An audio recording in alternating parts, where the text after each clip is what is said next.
맥추감사절은 처음 익은 열매를 하나님 앞에 드리는 그러한 절기죠. 이 첫 열매를 수확하기까지 학수고대하면서 이 열매를 수확을 했을 거예요. 그러니까 그 열매, 첫 열매가 오기 전까지 많이 굶주리기도 했을 거예요. 아마 우리로 따지면 옛날 보릿고개라고 있지 않습니까? 지난 가을에 수수했던 것을 다 먹고 보릿고개가 보리 수확을 하기 전까지 많이 힘들고 어려운 그러한 4월, 5월 그때를 얘기를 할 겁니다. 아마 이스라엘도 비슷할 거예요. 그동안 굶주리고 힘들고 어려운 시기였지만 첫 열매, 첫 수확을 거두고 나서 하나님 앞에 감사하며 이 절기를 보내며 하나님께서 인도하셨습니다 하는 고백을 하는 것이 바로 이 감사의 정신이 있는 것이 맥주절, 맥주 감사절입니다. 과연 이 감사절을 어떻게 우리가 보내야 할 것인가? 어쩌면 우리가 1년 중에서 7월 첫째 주에 주로 맥주 감사절을 하는데 그 감사를 하면서 우리가 1년을 동안을 감사할 것들을 다시 한번 확인하고 또 어떻게 우리가 감사함으로 살아갈 것인가를 우리의 마음에 다짐을 한다면 하나님께서 기뻐하실 그러한 감사절이 될 것이다 하는 것을 다시 한번 확인해 보게 됩니다. 먼저 이스라엘 백성들에게 하나님이 주시는 말씀은 감사하되 예배하며 감사하라고 주님께서는 말씀하십니다.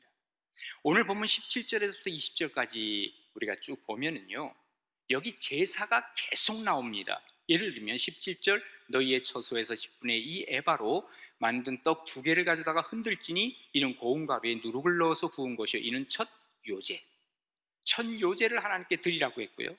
그 다음에 보면은 소제를 드리고 전제제물을 드리고 번제를 드리고 화제를 드리고 속제제를 드리고 화목제를 드리고 요제를 드려라. 하나님께서 우리에게 드리라고 하는 이 제사, 모든 제사가 다 망라되어 있는 것이 바로 언제냐? 맥추절의 제사라고 하는 얘기예요. 오늘날로 얘기하면 우리가 이 첫 열매를 하나님 앞에 감사하면서 우리의 마음과 뜻과 정성을 다하여 하나님 앞에 온전한 예배를 드리라고 하는 것을 말씀해주고 있는 것입니다. 왜 이런 예배를 드려야 합니까? 하나님은 우리의 전부이시고 하나님은 우리의 모든 것을 주신 하나님이십니다 하는 고백이 바로 우리가 하나님 앞에 드리는 예배이기 때문에 그렇습니다. 시편 50편 23절에 보면 감사로 제사를 드리는 자가 나를 영화롭게 하나니, 감사로 하나님 앞에 제사를 드리면 하나님이 영광을 받으신대요. 그리고 그의 행위를 옳게 하는 자에게 내가 하나님의 구원을 보이리라 그랬어요.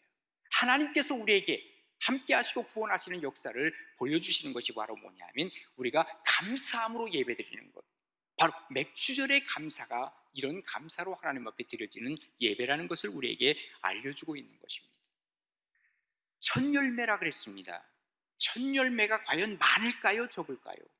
아마도 미미할 것입니다.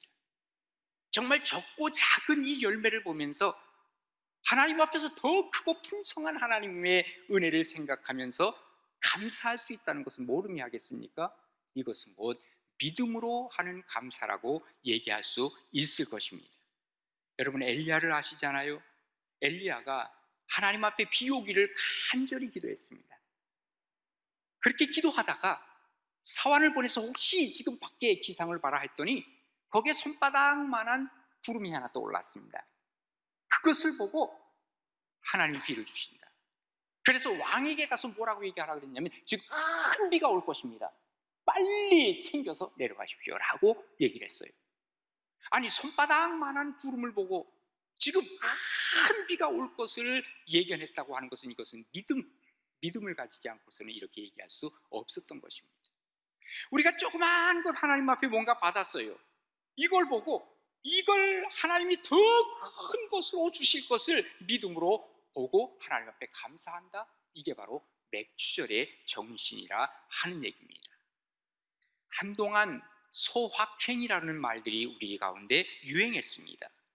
소소하지만 작지만 그러나 확실한 행복을 누릴 수 있는 것 얘기하죠. 그렇다면 우리의 소확행은 뭐냐? 우리의 소확행의 근원이 어디서 오느냐? 그것은 바로 하나님으로부터 온다는 이 고백이 바로 맥주절의 정신이요 맥주절의 진정한 감사라고 얘기하는 것입니다. 우리가 하나님을 생각하면 감사밖에 없습니다. 그리고 여기서 감사하면 우리가 하나님 앞에 예배드리고 싶은 마음이 생기는 것 아닙니까? 이것이 바로 하나님 앞에서의 큰 축복이요, 그리고 하나님이 우리에게 주신 기쁨이 여기에 오기 시작합니다. 그러니까 하나님 생각하며 감사하며 그리고 하나님 앞에 예배드리며 우리가 살아갈 때 우리 속에서는 그야말로 암세포도 잡아먹는다고 하는 엔돌핀이 나오기 시작하는 거예요. 엔돌핀의 10배 이상 되는 다이돌핀이 막 우리 몸에서 생성되기 시작하는 거예요. 그래서 성경 말씀 그대로입니다. 내 영혼이 잘된 것 같이 범사가 잘되고 강건한 은혜가 우리에게 찾아오는 거예요. 그러니까 영혼의 감사가, 영혼의 건강이 바로 육신의 건강까지도 우리에게 온다는 거예요. 그러니까 보세요, 우리가 하나님 앞에 감사하면 예배드리고 싶고, 예배드리다 보면은 우리 속에서 그야말로 기쁨이 나오기 시작하고, 이 기쁨이 나오기 시작하면 하나님의 축복이 오기 시작하고, 이게 바로 뭡니까? 이게 감사의 선순환이 이루어진다는 거예요. 반면에 우리 마음속에 불평과 불만과 원망이 가득 차 있을 때 이것을 계속 불평불만을 하다 보면 영적으로 피폐해지기 시작하죠. 영혼이 피폐해지다 보면 이것이 우리 육신에게까지 오게 됩니다. 그러면 이 육신에게까지도 이 병이 오기 시작하고 은혜는 막혀지기 시작하고 불행한 인생을 살게 되고 뭔가 풀리질 않는 거예요, 인생에서 계속. 그런데 자기는 몰라요. 이거 왜 이렇게 안 풀릴까? 안 풀리는 사람이 있다라고 한다면 여기에 감사의 어떤 주사를 맞아야 돼. 그때부터 이쪽에 이 역순환이 아닌 선순환으로 우리가 바꿔나갈 때 우리 인생이 달라지는 것을 보게 되는 것이죠. 이렇게 불평불만하는 사람들의 대부분은요, 남을 부러워해요. 그런 말 있지 않습니까? 남을 부러워하면 지는 거래요. 우리가 정말 부러워하는 것이 아니라 하나님이 나에게 주신 것에 대한 감사로 나아가게 되면 우리가 승리하는 인생을 살 것이라고 하는 것을 성경은 우리에게 알려주고 있는 것입니다. 우리가 세상 속에 살아가면서 이 관계의 시작은 하나님으로부터 오는 것입니다. 결국 인간관계가 행복하냐 불행으로 가느냐 하는 것은 하나님과 나와의 관계가 제대로 되어 있느냐, 하나님 앞에 내가 감사하며 살아가느냐 그렇지 않느냐에 따라서 인생 자체가 불행하기도 하고 행복할 수도 있다는 것을 우리는 기억해야만 하는 것입니다. 감사가 없어요? 그렇다면 내 안에서 하나님이 빠져 있다는 증거입니다. 내 안에 하나님이 계신다고 하면 그 속에서 감사가 나올 수밖에 없고, 그리고 그것이 기쁨이 될 수밖에 없고, 그리고 그것은 바로 감사의 선순환 속에 들어가는 우리의 모습을 우리가 발견하게 된다는 거예요. 그래서 하나님이 내 속에 계신다고 하면 감사가 나오게 되고, 감사가 있게 되면 예배를 드리는 기쁨이 있게 되고, 예배 속에서 하나님과의 관계를 더 돈독히 하게 되고, 계속해서 하나님이신 은혜 속에 우리가 살게 된다는 거예요. 이게 바로 하나님께 주신 맥주절에 우리가 느끼는, 그리고 하나님이 주시는 축복이라는 것을 말씀해주고 있는 것입니다. 우리의 마음으로 드리는 예배, 감사로 드리는 예배, 이것을 우리가 다시 한번 점검해 본다면 우리가 맥주절을 하나님 앞에서 온전히 드리는 그러한 사람, 그러한 모습이 될 것입니다. 우리 하나님이 정말로 싫어하는 게 뭐냐 하면 예배의 자리에 왔다고는 하지만 우리 앞에 감사한 마음이 없고 불평불만 원망의 마음을 가지고 주님 앞에 나오는 것, 우리 하나님은 정말로 싫어한다는 거예요. 그래서 이사야 선지자를 통해서 뭐라고 말씀하십니까? 이사야서 1장 12절에 보면 너희가 내 앞에 보이러 왔구나. 이것을 누가 너희에게 요구하였느냐? 다시 말해서 누가 너희들에게 나오라 그랬느냐? 너희들이 여기 왔다 가지만 마당만 밟고 가는 것뿐이다. 헛된 재물을 가져오지 마라. 그리고 분향은 내가 가증히 여기는 것이다. 너희가 월삭을 드리고 안식일을 드리고 대회로 모이는 그러한 것도 다 성애와 아울러서 너희들은 악을 행하는 것과 같아서 내가 도저히 견디지 못하겠노라 그랬어요. 다시 말해서 감사가 없이 하나님 앞에서 기쁨의 예배가 아닌 그저 어쩔 수 없이 나오는 이 예배를 보시면서 하나님은 너희들은 그저 내 마당만 밟고 가는구나, 의미 없는 예배를 드리는 거 나는 더 이상 견디지 못하겠다고 주님은 말씀하고 계시는 것입니다. 감사가 있는 예배, 기쁨이 있는 예배, 온전한 하나님과의 관계에서 내가 드리려고 하는 예배가 있을 때 하나님께서는 우리를 다시 한번 확인해 주시고 더 살피시고 인도하시는 역사를 우리는 경험해 가게 된다는 얘기입니다. 하나님 앞에 맥주절은 예배하며 감사하고, 그리고 감사함으로 주님께 예배드리고, 그로 말미암아 하나님을 영화롭게 하고 하나님이 주신 은혜 가운데 우리가 서가는 복된 감사절의 진정한 예배가 여러분의 예배, 우리 모두의 예배가 되기를 간절히 바랍니다. 그 다음에 이제 하나님 앞에서의 이 맥주절은 일상에서의 감사입니다. 오늘 보면 21절입니다. 우리 한번 같이 읽습니다. 시작. 이날에 너희는 너희 중에 성회를 공포하고 어떤 노동도 하지 말지니 이는 너희가 그 거주하는 각처에서 대대로 지킬 영원한 규례니라. 아멘. 노동도 하지 말고 감사절에 오직 감사만 생각해 보라는 거예요. 잠깐 일을 좀 미루고라도 꼭 필요하고 꼭 생각해야 될 게 하나님 앞에 감사를 생각하라는 거예요. 이 감사에서 감사한다는 것에서 알아야 할 것은요, 우리가 긍정적인 생각이 있어야 감사가 나옵니다. 사실 이 우리의 생각은요, 나도 모르는 사이에 그 방향으로 우리의 발걸음이 나가게 돼 있어요. 그러니까 내가 긍정적인 생각을 하게 되면 나도 모르는 사이에 내 삶의 모든 일들이 긍정적으로 바뀌는 것을 우리가 보는 거예요. 그래서 결국 어떤 인생이 돼요? 긍정 인생이 되는 거예요. 부정적인 것을 자꾸 생각하면 나도 모르는 사이에 부정적인 인생으로 자기가 가고 있다는 것을 나중에 발견하게 되는 것입니다. 그래서 생각이 중요하다는 거예요. 그래서 이 생각을 잘해야 되는데, 이 생각이라고 하는 think라고 하는 말은 감사합니다, thank와 사실은 어원이 같다라고 얘기를 하지 않습니까? 동일한 경험을 하더라도 어떤 사람은 생각해 보니까 이건 감사함으로 나가는 사람이 있고, 어떤 사람은 이것을 가지고 부정적으로 생각하면서 감사가 아니라 불평으로 나가는 사람이 있더라, 그 말이에요. 결과는 완전히 다릅니다. 예를 들면 교통사고가 났어요. 완전히 차가 다 이그러졌습니다. 그럼에도 불구하고 자기는 하나도 다친 곳이 없습니다. 이때 생각하는 것이 하나님 나를 구원해 주셔서 감사합니다. 비록 차는 박살이 났지만 하나님이 나를 인도해 주셔서 감사합니다 하는 사람이 있고, 어떤 사람은 에이, 정말 재수 없이 이런 일이 닥쳤네, 아이 잠깐만 하더라도 얼마인데 하면서 화를 내는 사람이 있다, 그 말입니다. 그 인생은 분명히 확연하게 달라질 것입니다. 여러분, 우리가 아는 것처럼 그 정탐꾼들을 가데스 바네아에서 가나안 땅으로 보내지 않았습니까? 그때 12명의 정탐꾼이 갔지만 10명이 돌아와서 뭐라고 얘기합니까? 아이고, 그곳에 가보니까 그곳은요, 그 사람들은 워낙 크고 장대하고 우리는 그 사람들에 비하면 메뚜기와 같습니다. 못 갑니다. 못 가. 결국은 못 가잖아요. 가나안 땅에 못 들어가잖아요.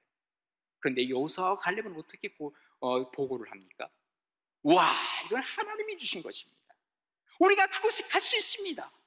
그러면서 얘기했을 때 결국은 여호수아와 갈렙은 가나안 땅에 들어가게 됐다는 사실을 우리가 보게 됩니다. 똑같은 것을 보았지만 어떤 생각, 어떤 띵킹을 하고 있었느냐에 따라서 하나님 앞에 감사함으로 나아갈 때 또 다른 감사의 일들을 하나님께서는 준비하고 계신다는 사실을 우리는 기억해야만 합니다. 그래서 성경은 뭐라고 얘기합니까? 범사에 감사하라. 일상 속에서 감사하라는 거예요. 감사하다 보면 내 속에 감사가 쭉 들어오기 시작하면 내 안에 있던 불평, 불만, 원망, 이것이 쓱 자리를 비켜주는 거예요. 어쩔 수 없이 도망가는 거예요. 그러나 이 불평, 불만이 계속 들어왔을 때 감사는 설 자리가 없습니다. 인생의 문제라고 하는 것은 감사를 잃어버렸을 때 원망이 찾아오기 시작하고, 그리고 문제가 점점 커지기 시작하고, 그러나 반면에 우리가 감사하기 시작하면 문제는 점점 찌들어가기 시작하고, 문제는 점점 작아지다가 어느 순간인가 문제가 나아가는 것을 우리가 보게 된다는 거예요.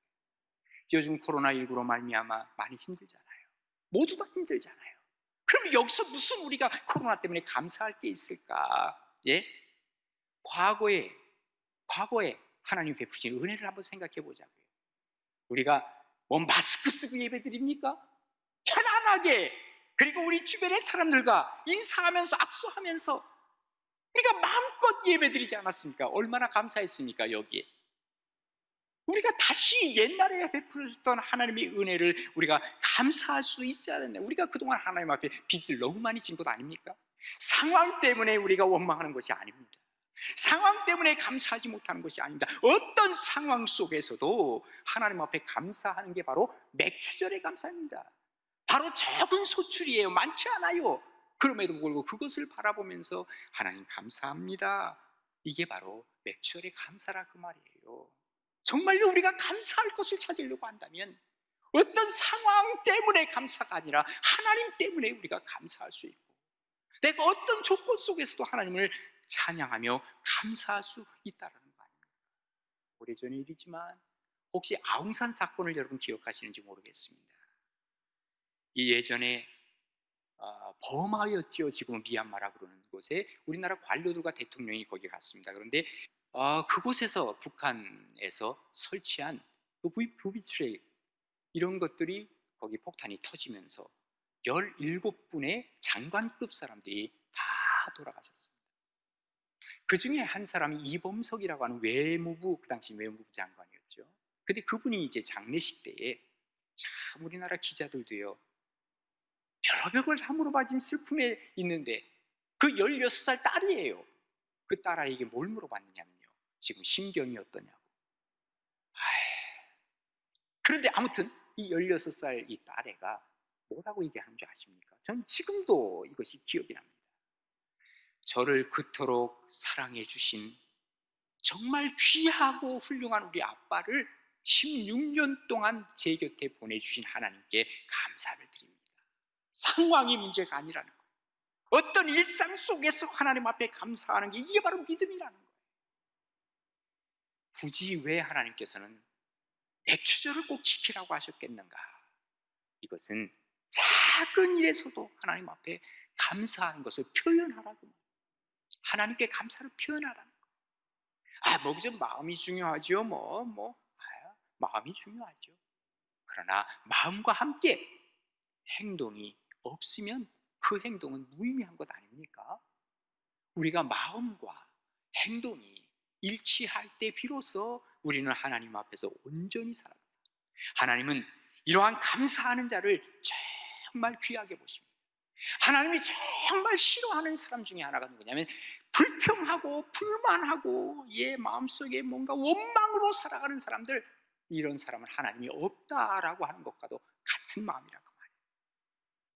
선진국에 가면 제일 많이 쓰는 용어가 있어요. 영어를 전혀 모르는 사람도 꼭 아는 단어 하나 있습니다. 뭐죠? Thank you. 감사합니다.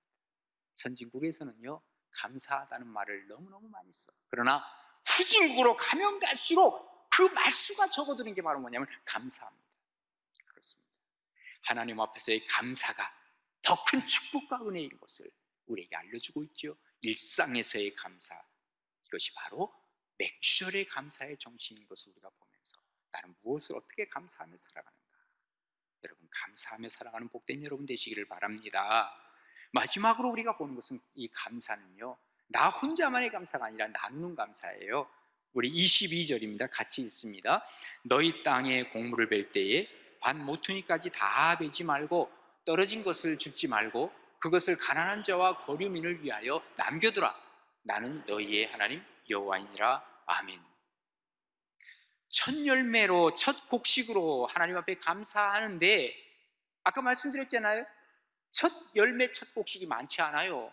그러면 다 몽땅 가져와서 내가 먹고 감사 예배드려야 될 거 아니에요.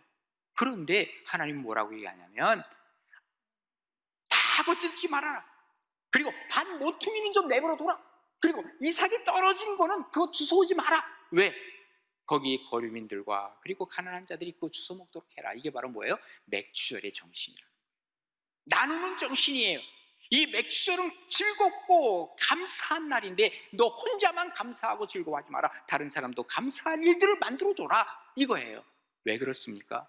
이 모든 것은 다 하나님이 주셨는데 너도 하나님의 아들이고 너도 하나님의 자녀고 함께 나누는 감사를 하나님 하라는 거예요. 우리가 감사할 때 보면 남과 비교를 하면 감사할 수 없어요. 왜? 나보다 나은 사람이 훨씬 많거든. 세상에 보면 열등감 생기는 거예요. 무슨 감사가 나오겠어요? 다 다른 사람 보고 나 보면 감사가 점점 사라지고 하나님 보고 날 보면 점점 감사로 채워지기 시작하는 거예요. 우리가 중요한 것은요, 다른 사람을 볼 때는 비교의 대상이 아니라 나눔의 대상이라는 거예요. 이 마음속에 감사가 가득 차면 다른 사람들이 나누고 싶은 거예요. 남 부러운 것이 아니라 뭔가 긍휼의 마음이 생기기 시작하는 거예요. 내가 이렇게 많은데 이 많은 걸 가지고 어떻게 좀 나눠볼까? 긍휼의 마음. 이게 바로 뭐냐면 어려운 사람들을 보면서 그 어려움에 대한 공감 능력이라 그러죠. 엠파티. 이게 공감 능력이에요. 공통된 감정이란 뜻이거든요. 이게 단어 중에서 이 제일 비슷한 단어가 뭐냐 하면요, 독일어에서 einfühlen이라는 말이 있어요. 이 ein이라는 말은요, 안에 혹은 하나 이런 말이 있고요, fühlen이라고 하는 건 feeling을 얘기를 해요. 그러니까 저와 내가 같은 마음을 푸는 거야. einfühlen 하는 게 이게 바로 뭐냐면 같은 마음을 품어서 그의 그 아픔을 아픔 속에 내가 들어가는 거예요. 이게 엠파티. 하나님이 우리에게 품으라고 하는 마음이죠. 어쩌면 맥주절의 마음과도 같은 마음이에요. 코로나로 많은 사람들이 어렵죠. 나도 어려워요. 그런데 다른 사람은 더 어려운 사람이 있어요. 지난번에 코로나가 한참 시작이 되었을 때 2월 말이었나요? 3월 달에? 그때 우리 여기 분당에 한 13개 교회 목사가 모였어요. 그래서 우리가 지금 이 어려운 시기를 우리 모두가 살고 있는데 어떻게 하면 좋겠나 해서 그때 모은 생각이 뭐냐면 우리 월급을 한 달치를 우리가 좀 떼내자. 그래서 우리든 살만하지 않느냐. 아예 돈이 수입이 없는 사람들이 있다 하자. 처음에는요 약간 주춤됐어요. 그러나 그래, 더 어려운 사람들이 많지. 엠파티가 생기기 시작했어요. 그래서 한 달 월급을 우리 함께 모으자 해서 모아서 어려운 사람들에게 나눠주니까 얼마나 마음이 편하고 기쁨이 생기는지 몰라요. 이게 바로 진정한 감사로구나. 우리가 나눔의 정신이 우리 가운데 살아있어야 된다는 거예요. 이번에 우리가 맥주 감사절 오늘 보내면서 지금 어려운 교회들이 많아요. 문을 닫아야 할 만한 교회가 많아요. 우리가 여기서 오늘 모인 헌금을 가지고 정말 어려운 교회를 돕자 그 말이에요. 문 닫을 만한 교회를 우리가 돕자 그 말이에요. 그래서 우리가 맥주 감사 헌금도 하면서 나눔의 감사를 우리가 실천하려고 하는 마음이 생각이 바로 그런 데 있는 것입니다. 사도 바울은 골로새서 1장 3절에 보면 우리가 너희를 위하여 기도할 때마다 하나님 곧 우리 주 예수 그리스도 아버지께 감사하노라. 이는 그리스도 예수 안에 우리의 믿음과 모든 성도에 대한 사랑을 우리가 들었습니다 라고 기록하고 있습니다. 너희의 사랑을 듣고 감사한다. 하나님 앞에 우리가 감사하는 것은 바로 이런 나눔 때문에 감사할 수 있다라고 얘기하고 있는 것입니다. 그리스도인들은 세상 어디에서든지 좋은 영향력을 끼치는 사람들입니다. 그래서 한마디로 감사의 바이러스를 계속해서 우리가 보냄으로 이 사회를 감사의 세상으로 바꾸는 거예요. 누군가 짜증내기 시작하고 불평하기 시작하면 나도 모르는 사이에 그 사람하고 오래 있으면 나도 짜증나요. 그리고 원망이 나오기 시작해요. 우리 그리스도인들은 감사의 바이러스. 우리가 이 땅에 살면서 그리스도인들은 영향력을 주는 사람이라는 것이죠. 항상 우리를 그리스도 안에서 이기게 하시고 우리로 말미암아 각처에서 그리스도를 아는 냄새를 나타내시는 하나님께 감사하노라. 고린도후서 2장 14절이죠. 하나님은 감사하는 그곳에 계십니다. 우리가 원망하고 불평하는 그곳은 하나님 떠나고 싶어 하시는 거예요. 기독교의 영상학자인 게리 토마스가 일상영성이라고 하는 책을 썼어요. 여기에 보면 감사하는 그리스도인들은 하나님의 선하심을 보는 눈을 가진 자들이다. 그 선하신 하나님이 우리의 상황 속에서 일하심을 믿는 사람들은 감사하며 살아가는 사람이라 하는 거예요. 세상이 너무 냄새나는 곳이 많아요. 희귀한 냄새들, 이거 영적인 방향제를 좀 뿌리며 살자는 거예요. 이게 바로 우리 그리스도인들이 살아가야 하는 길이라 그 말이죠. 오늘 우리가 맥주를 맞이하면서 정말 이 예배드리며 하나님 앞에 감사하고 또 일상 속에서 하나님 앞에 감사하고 또 뿐만 아니라 나누며 감사할 때 하나님께서는 또 맥주의 감사절을 제대로 하는구나. 마지막 추수감사절이 올 거예요. 그때는 수장절이라 그래요. 이 수장절에 큰 기쁨이 우리에게 몰려올 것을 기대하면서 믿음으로 감사하며 살아가는 우리 가나안의 모든 식구들, 하나님이 기뻐하시는, 하나님이 좋아하시는 여러분들이 모두가 되기를 주님의 이름으로 축원합니다.